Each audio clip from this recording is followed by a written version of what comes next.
Hello, my name's Jackie Carter. I'm the EDI Disability Academic Lead at the University of Manchester, and I've set up a series of in-conversation pieces called Let's Talk Disability.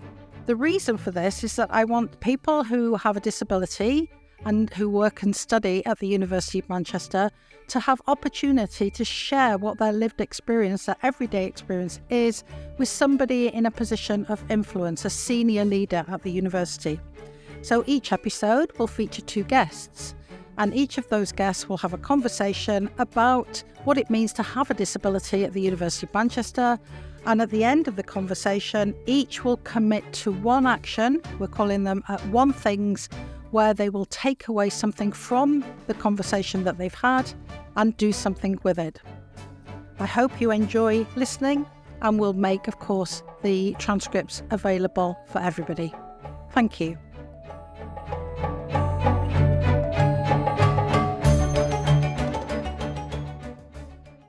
So good morning and welcome to episode number 8 of the Let's Talk Disability series of conversations. I'm here in the studio, which is quite dark today, even though it's beautifully sunny outside, one of the loveliest days of the year. And I have 2 guests with me who are colleagues who are all at the School of Social Sciences. So I'm really delighted to welcome Laura and Claire today. And I'm going to start, please, Laura, by handing over to you to introduce yourself. So my name's Laura McLeod and I work in the politics department. Now, I'm a senior lecturer in politics, international politics. I started working at the University of Manchester in January of 2011. So I first had a temporary post. That was 18 months, and then I was a postdoc for 2 years, and then I was made permanent. Now, that sounds easy, but it wasn't, but that's another story. Thank you, Laura. Claire, over to you. Hi, thanks, Jackie. I'm Claire Alexander. I'm the head of the School of Social Sciences. I've been in Manchester since 2012. I came in as a professor of sociology, and I took over as head of school last year, so I've only been in this role for a year. But I was previously Director of Social Responsibility when I first arrived, and then later Director of Research. Thank you both very much. So as we know, the purpose of these conversations is to discuss the lived experience of having a disability and working with a disability at the University of Manchester. So back to you, if I may, Laura, for you to self-describe how you would discuss with people who don't know you, your condition, your disability. I was born with a profound bilateral sensorineural hearing loss, and the easy version of that means that profound refers to the level of deafness I have. So I have virtually no hearing, or no useful hearing is the way to put it. Sensorineural means in both ears, bilateral means in both ears, and sensorineural refers to where in my ear that I'm deaf. But the interesting thing is I actually wasn't diagnosed with deafness until I was nearly 3 years old. And the reason for that is because as a baby, I was considered to be too alert. So in those days, they didn't do hearing tests as standard on children, so at birth. And so it took 3 years for my mum to persuade the doctor to actually refer me for a hearing test. I had hearing aids and things put on, and again, children in these days were not trusted with more behind the ear one. I had these huge, great big boxes on my chest, so I had those for a few years.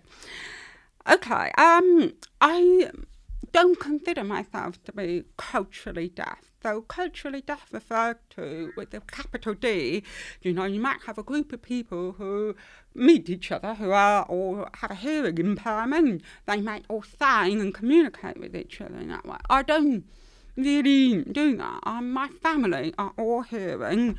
I went to a mainstream school and I didn't actually ever learn to sign, so I don't sign at all. Other people sign better than me. So the upshot of that is that I'm reliant on lip reading. So that kind of visual input is crucial for me. I think it's important to know that hearing aids do not correct your hearing like glasses. So hearing aids, they amplify sound, but they amplify all sound. And it makes everything louder, regardless of whether you want it to be louder or not. And it means that I have problems, for instance, differentiating between sounds. If I go to a very loud environment, like a coffee shop, I hear everything at the same level, as opposed to being able to sort out the thing. Lip reading, I realised during the pandemic how lip reading must feel for me compared to other people. So lip reading for a long period of time is a bit like what people kept talking about, Zoom fatigue, during the pandemic. And I was just sitting there thinking, when people were sitting there talking about Zoom fatigue, I was like, that's how I feel all the time. So I actually get very tired during extensive periods of lip reading. It can be quite hard to, and I have to manage how much I do at any one time. I think that also, the other thing I think that might be useful to think about is that it's not just that I can't hear things. Of course I can't hear things, but it's actually the reality of trying to navigate a world that is structured around the ability to hear, and the additional effort that is required. So, you might think about academia. Academia is structured around the idea that you can hear other people's ideas. Yeah. I'm not so good at hearing other people's ideas, but I'm much better at reading other people's ideas. So there are things like that that are harder. And there is an additional effort required to do those hearing things. So, for example, lots of people think, it's really tragic that you can't hear music, for instance. And do you know what? I don't actually care, because I've never heard music. So there is no loss for me. I don't feel like I've lost that. So it's not that I can't hear things. It doesn't actually bother me. It's actually the things around trying to navigate the world structured around hearing. Thank you, Laura. Claire, I'm going to hand over to you. I've got lots of questions, but as this is a conversation between predominantly yourself and Laura, I'm sure you might have some as well. I mean, I'm just really thankful we've had a chance to have this conversation, actually just to even hear you talking about that experience, because you're absolutely right that people, I think, very often just assume their experience is universalised, and to talk to and to even hear you kind of expressing, so I now have a hearing aid as a woman of a certain age, and I realised that my audiologist said to me that you've probably been compensating for a number of years actually through the lip reader, which is probably why I'm quite tired and quite grumpy a lot of the time. But I increasingly am realising how irritable that even tiny, my hearing is basically fine, it's mainly in meetings, but how irritable it can make me when I can't hear what's going on or can't see someone, and it's frustrating for me now. I mean, so I kind of have a small insight into what that must be like for you all the time, but much on a kind of more amplified level, and also the way in which you're absolutely right that academic life is so structured around people who can see and hear. I always think of academia as a very visual thing, but I mean, it's very interesting to hear you talk about that. So I was kind of wondering, how you negotiated that through your academic career. So I was looking at your research, and you don't do anything on your disability. Now, in sociology, a number of people tend to write about from their experience or from interests and questions that kind of come out from that. Yeah. So my own work is on race and ethnicity, because, as a person of colour who grew up in a predominantly white British kind of family, well, entirely white British family, for me, questions of identity and racial identity have always been quite interesting. And I hope I don't just talk about myself, but you use it as a platform for how you understand the world. And yet you seem to have not done that. And I was really curious about how that your positionality has impacted your choice of what you do? Because you do work on conflict resolution in post-conflict societies. Yeah, I think that's a really interesting question, and it's something I've been thinking a lot about lately. So I think, I came into my research because I was introduced to feminist ideas in the final year of my undergraduate degree, which is quite late. I think that's too late, final year. But, so I was introduced to feminist ideas, and I was immediately kind of attracted to the kind of framework of understanding inequality and the power relations there. So immediately I felt like it explained so many things to me, those feminist ideas. So that is, the way I went down with my PhD and everything. And that's right, yes. I look at feminist kind of questions in post-conflict reconstruction. And yeah, I think that the reason I don't do anything on my disability is because I think subconsciously, or perhaps I have always been kind of feeling like that, I shouldn't talk about that. It's almost not like it's a forbidden topic, but like if I talk about it, then I'm not a proper academic. I think there is an element of that. I do think things are changing. And one of the things I find really interesting is that you mentioned that is because I recently became elected as the Equality, Diversity and Inclusion Lead for the British International Studies Association, so my professional association. And I've had lots of people say, I need you to talk about your disability. And so I've come to realise that I'm now in a position where I have to think about it because other people are asking me to talk about it. And other people are saying, we need you to talk about your disability and we need you to kind of understand how disability matters in international politics.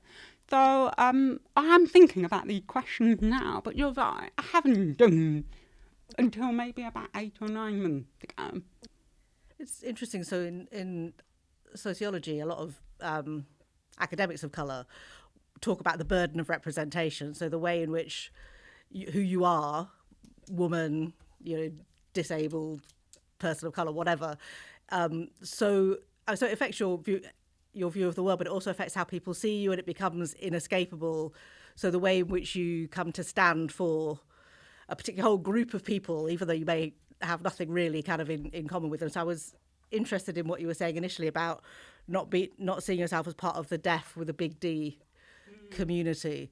So that whole idea that, you come to stand for a whole range of experiences that become condensed into you, and that can be really difficult and problematic, I think. So I'm kind of interested about the fact that you've not done that for such a long time, and that you are now, that transition to now thinking about what that means and what you can do. And I'm wondering what, in the last 9 months, with people pushing that onto you, I mean, how has that felt, and how do you feel about what it is that you think you can do in that space? I think that some of it is also linked to, academic hierarchy. So I became a senior lecturer in 2021, and then I was on maternity leave. Well, I feel like, I've got more freedom now to do that. So I think it's also linked to that kind of relationship, if you like, with precarity and then with not being very senior. So I think that makes a big difference.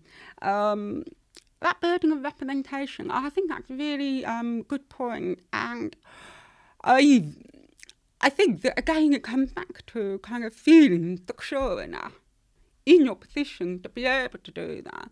But I also think that ironically, a lot of listening, isn't that, to other people.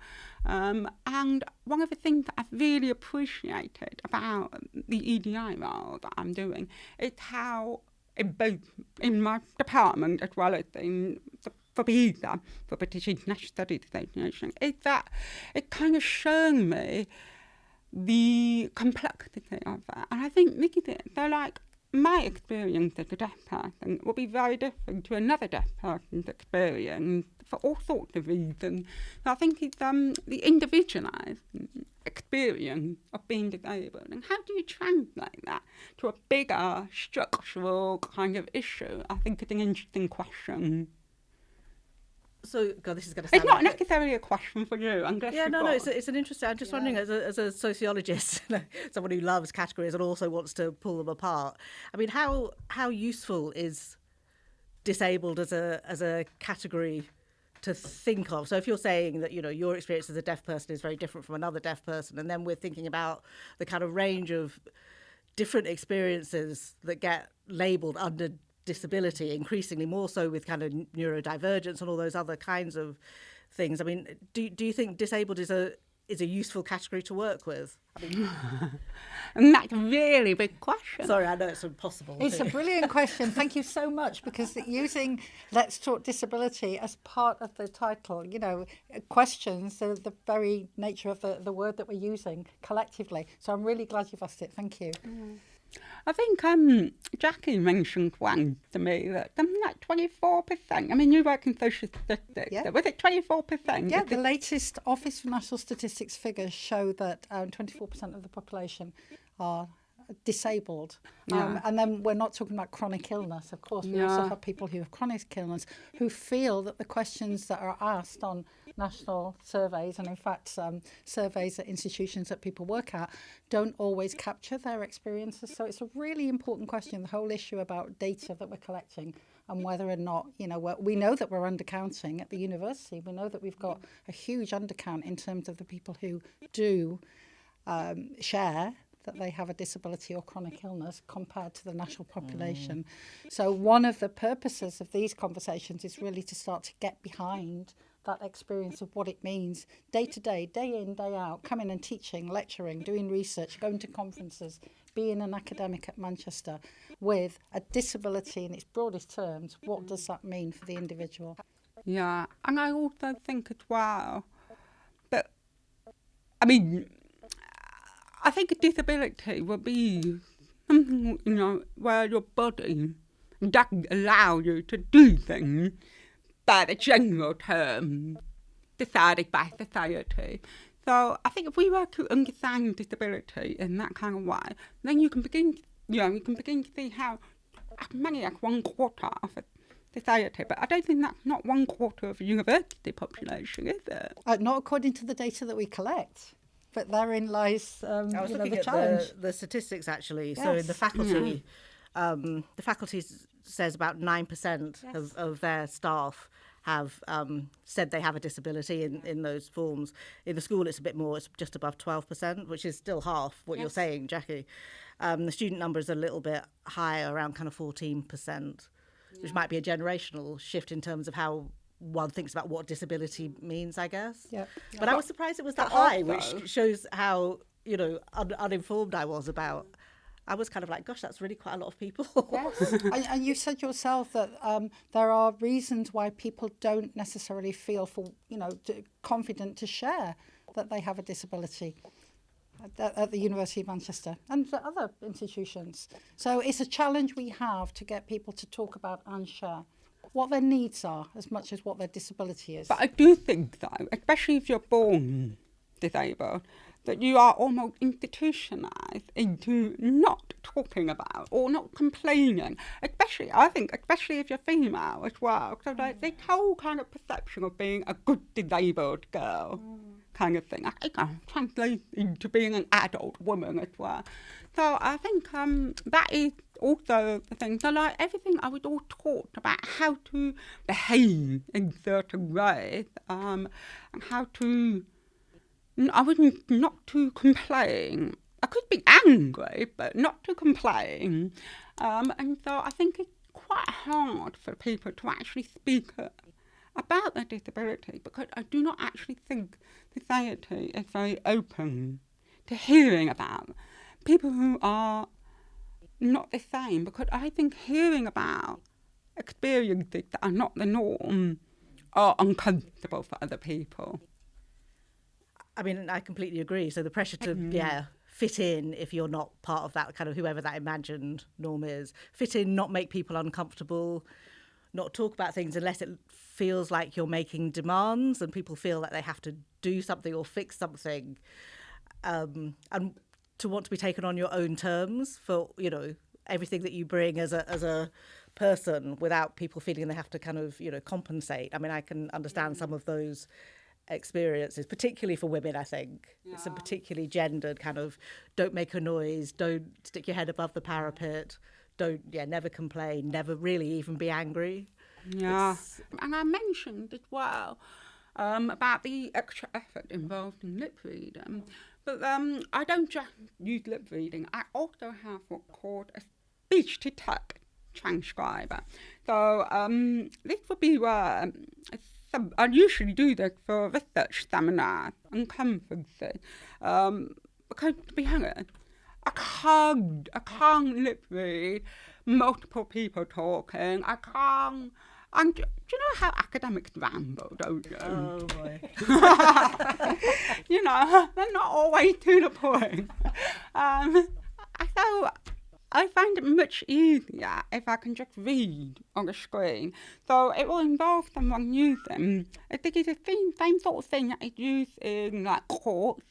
It's used also to do hand signs, but it has 10 keys on a keyboard, and you do certain patterns of phonetic sound, and you have a lead to a laptop, and it will produce the word for you on the screen. So I read it almost like subtitled on the television as somebody is talking. And it's great, it's fabulous technology, but I have to arrange and coordinate things that only maybe about 40 people who are trained in the UK to do this. And obviously, as I said, they're used for calls, they're used for hand signs. So some of my support workers are doing that. Well, I have to book these people in advance. And every time I have an online meeting, I need that because I can't lip read online. So it's not right. It's 2 days. I don't know why, but I just can't lip read online. And I don't rely on the automatic text because it's terrible. They are often, really terrible. Terrible. So I have all that. A great technology, it takes so much time to arrange and coordinate her. And it was only 6 months ago I now have a support worker organising that. And the reason that happened was because last year I wanted to go to my professional association annual conference, the British International Studies Association annual conference. And I actually documented, on the recommendation of one of my colleagues, told me I should do this, and document how much time it's taken. It took me 17 hours to arrange support worker beforehand. I had to decide in advance which panels I wanted to go to. You know how everyone else just goes, oh, that looks interesting, I'll go to that. I can't do that. I have to decide weeks in advance which panels I'm going to. Because I might need certain rooms, I need certain access, all of these things. So I've decided that all in advance. And then there was so many problems with the invoicing afterwards. It took weeks to sort it out. And so effectively, I'm also, again, trying to do my job as an academic, and my mind is being taken up by the kind of mundane things of dealing with invoices and basically being HR as well. It was just so much work doing that. It took up so much time, and all I wanted to do was go to a conference. Yeah. So the problem was invoicing. The university support that. Yeah. So the in this country, the government had a scheme called Access to Work, and Access to Work will pay up basically to cover the cost of any support that you need in order to do your disability. So the university pays the first £2,000, but that's been spent a long time ago. And so the institution has to pay the first £2,000, but anything beyond £2,000 is paid for by Access to Work. So the financing of all of it. There's never been an issue. Although I do have to reapply to access to work every 3 years. So I have to make a case every 3 years. Yeah, I'm still disabled. Yeah, I still need this support and that sort of thing. And then they constantly say to me, oh, but you've overspent here, or oh, you've not spent enough here, and all sorts of things. Yeah, I'm going to chip in here because I also have access to work, and ironically, I have had approval for a support worker, but I don't have time to organise it.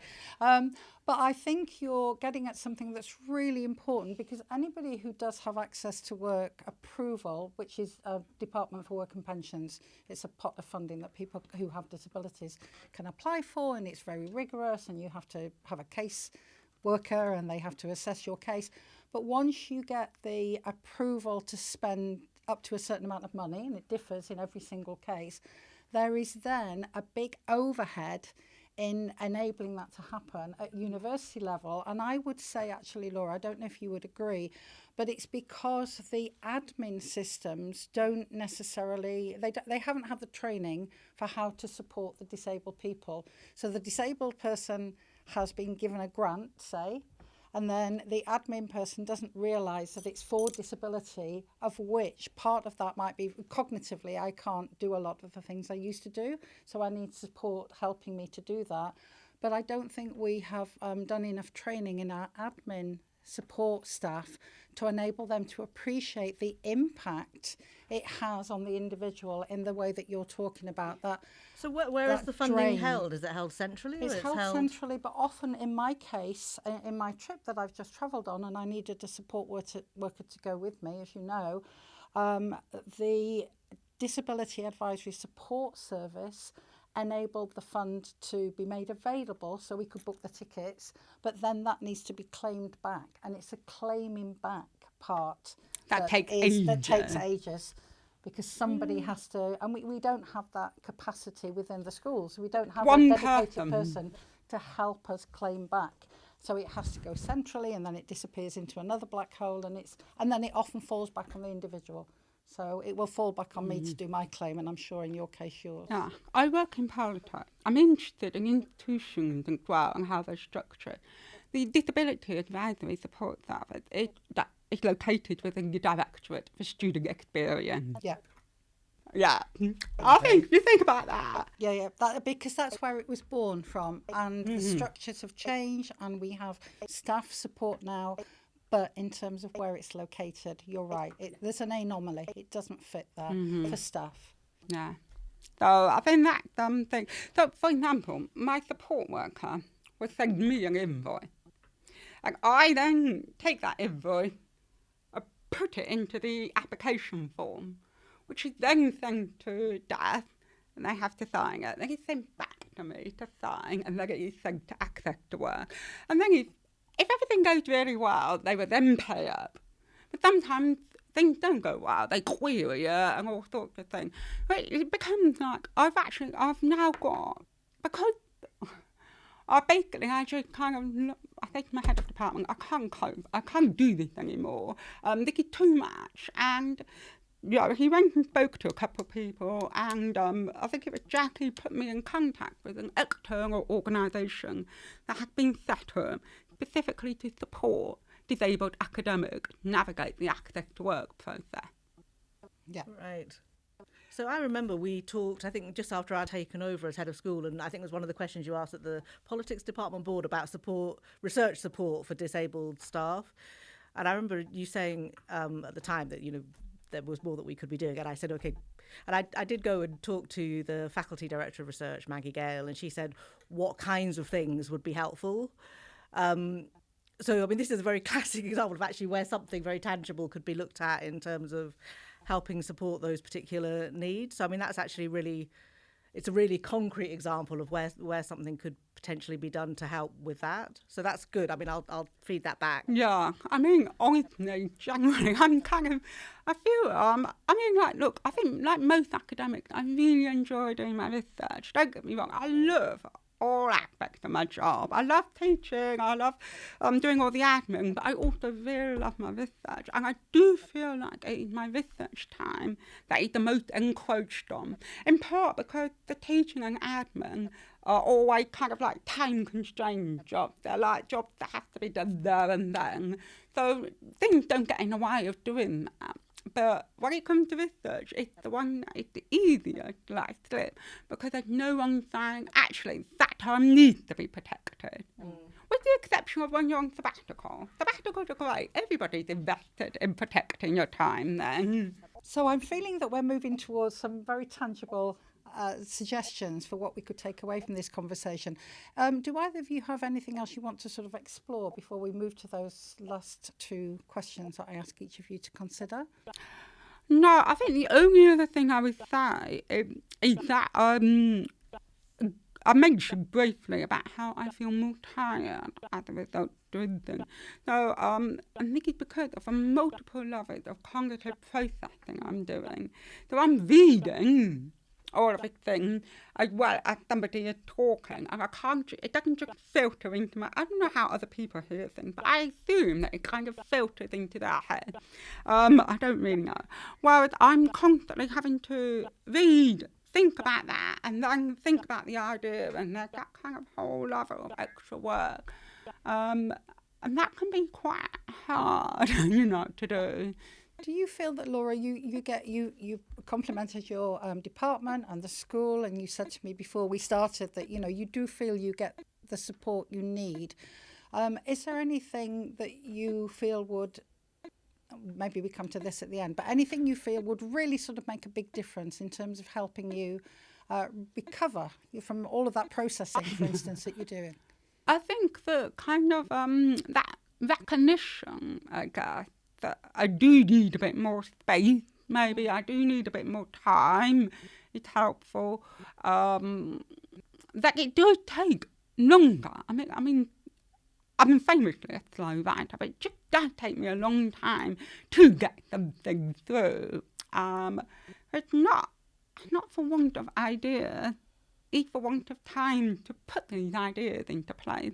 And I think that's one of the reasons why I'm really interested in trying to kind of think through, how does equality, diversity, inclusion matter in sort of research culture, and how that can be made better, I think. Thank you. And I will hand back to you in a minute, Claire, but I just wanted to capture on this conversation that we have brought in some leadership support training for disabled staff. And the first cohort is going through this year, and I'll be evaluating it, and Laura has a place on that training. So I'm particularly interested, Laura, as you know, in whether we're providing good training, personal development and leadership training for our disabled staff. So I don't know if you have any thoughts. I know you're only halfway through, but is there anything that has been enabled as a result of you being part of that initial cohort? So I've done training courses before, but this is particularly interesting to me because I don't feel alone in doing that. So I feel like, other people, they have different kinds of struggle, the core, but I'm not alone in this kind of feeling. And so there is that really nice sense of solidarity. Actually does make a difference. So it's nice to feel that I'm not on my own. That's good. I think a big part of it as well is related to that. It's recognising that I'm not alone in my frustration at being heard in many ways. So actually I realise now that it's less to do with me being deaf per se. I always thought I wasn't being heard because I'm deaf. But it's actually more to do with how you need to explain to other people about your disability and how your disability affects your ability to do things. But it doesn't mean you can't do these things, of course, but how it shapes that. I was just thinking, actually the training really needs to be for people like me, because I feel... Yeah, I feel slightly ashamed after having had this conversation. This is not something I've ever really given a huge amount of time to thinking in terms of the practical things that makes me realise how much I take things for granted. So we only recently, since I took over as head of school, for example, we realised that all the doors in Arthur Lewis, for example, open like towards you, which is no good if you're a wheelchair user, right? Because you can't. So, and it's that kind of having someone's experience presented to you or seeing it, or and I felt the same way as being a person of colour in a white leadership team. People start to realise that things are not quite how they had imagined they would be as they were. So I realised I have a huge amount of learning to do actually. Yeah. And we are doing some disability awareness training, I think, across the university and across the school, particularly for PS. But I'm increasingly thinking we should be doing it for senior members of academic staff, heads of department, anyone in kind of roles. But I mean, I think with all of this training, it's the same with race awareness training or some ways. You need to actually have people who will tell you what it's like and give you those very kind of concrete, perhaps quite small, but not so small, kind of things about how these things are really difficult. So I'm kind of thinking that actually should be where the emphasis should be. And I also think that, my experience, like a PhD supervisor, I've supervised quite a few students now. And among those experiences, I've been made really aware of how intersectionality matters. So there was a situation where disability and race intersected, and I think I realised as a supervisor I have got to get involved and I have got to fill in those forms for the student because it was too much, and because I realised as a disabled person, I spend so much time filling in paperwork. Of course this person finds it overwhelming to do that. I think it's little things like that. The PhD supervisor can do quite a lot, I think, to help as well. Oh, this is music to my ears, both of you. Thank you very much. We have an amazing disabled staff network, and we have 3 co-chairs, and one of them is a PGR. And she's also the co-chair of a PGR, disabled PGR group. And there's a real swell of momentum at the moment about making a difference to the supervisory experience of PGRs.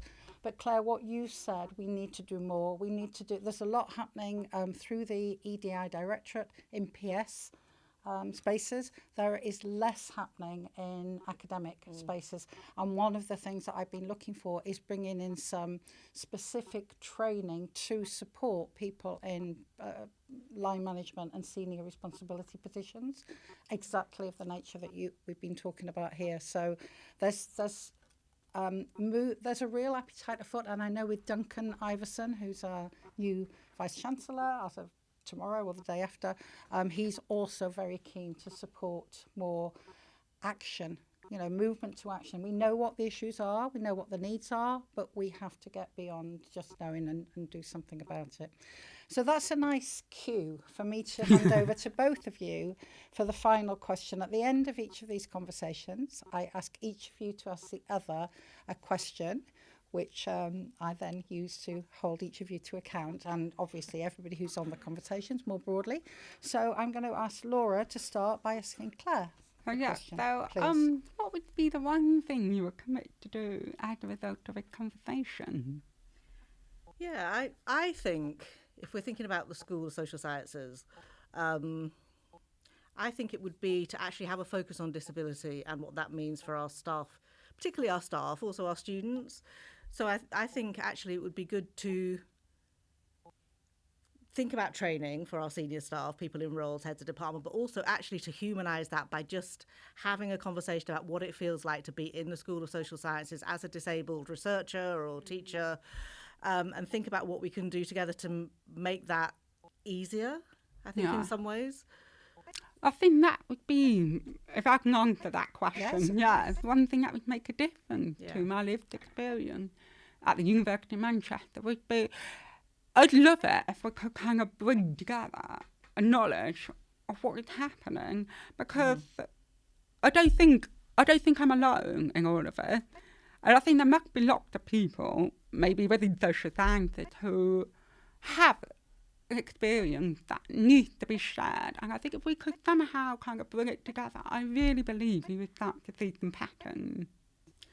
Yeah. We're social scientists, after all. We all are. So we like to look for the kind of social patterns, I think. I mean, my sense is that we deal with things from a kind of administrative point of view in a quite piecemeal way. So we have a member of staff who has a particular need, so we address that particular need, maybe it's particular kind of lighting or a stand-up desk, or I mean, whatever it is. But yeah, you're right. When you were talking earlier about the kind of shared struggle, I think that would be really helpful. I'm also thinking in particular in relation to doing research, because I think when we talk about meeting needs, we tend to think in terms of building access. I mean, the Arthur Lewis building, it's actually quite an attractive building, but it's not actually the most accessible, as you are learning. And then we also think about making it easier to do teaching, but I don't think we make it easier to do maybe the hidden aspect of academic life, which is research. So let's do an event on that, and let's get people in a room and let's, see. It would be really helpful. It would be a huge learning experience for me and for the school, I think. I think it's really important. Well, that's such an encouraging place to finish. Thank you, both of you, very much. I've really enjoyed this conversation. They're always tricky because we touch on some quite difficult lived experiences. The everydayness of being disabled is tricky. But thank you, really, both of you, for listening and sharing very openly. So I'll say thanks again and goodbye for now. Thank you. And thank you, Laura. Thank you.